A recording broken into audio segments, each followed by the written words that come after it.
صباح الورد والفل والياسمين. النهاردة من يوم من الأيام اللي احنا بنحضر فيها عشان وجبات الخير.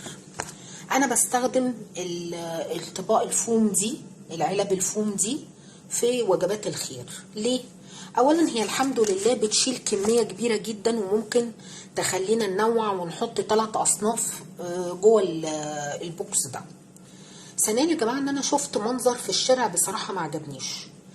العلب التانية بتاعت الميكروويف السوداء اللي هي غالية جدا، سعرها 3 أضعاف الطبق ده، بتترمي في الشارع كده كده في الآخر. فمعلش، مادام دي هتترمي ودي هتترمي يبقى استخدم دي أفضل، لأن التانية غالية جدا كمان، دي 3 أو 4 أضعاف السعر بتاع دي.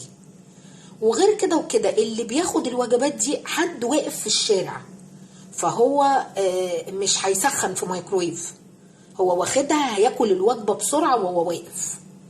ده بيبقى إنسان فقير جدا لدرجة إن هو مفيش مايكرويف عنده في البيت، ويمكن يكون مفيش بيت أصلا عنده. غالبا الوجبات دي أنا يعني بنوزعها سبيشالي للناس اللي واقفة في الشارع، الناس اللي في شغلها وطبيعة شغلها موقفاها في الشارع.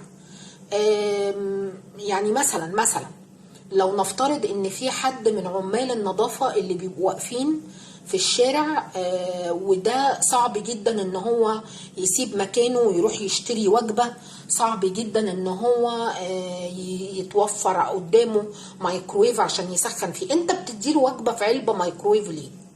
هو مش هيستفيد بيها، في الاخر هيرميها في الشارع. تمام كده؟ حتى لو هو خد الوجبة دي مع بيته وهيقدر يسخن، هيفضيها ويسخنها على بوتاجاز. فبالعقل كده احنا بنديله حاجة غالية وهتترمي في الاخر. فالافضل استخدام دي افضل بكتير، ونوفر تمن التغليف شوية، ان احنا نقدر نطلع حاجات اكتر. او بفرق السعر اللي بين العلبة دي والعلبة دي، انا ممكن ازود له بسكوتاية هدية مع الوجبة، بتاع ده تمر، ازود له حاجة زيادة، حاجة اضافية، كم قطعة بطاطس. والله العظيم الفرق بين العلبتين يخليكوا تزودوا حاجة زيادة بجد، دي بأمانة. وبالهنا والشفا على اللي هياخد وجبات الخير، وان شاء الله بالثواب ليا وليكوا ان شاء الله.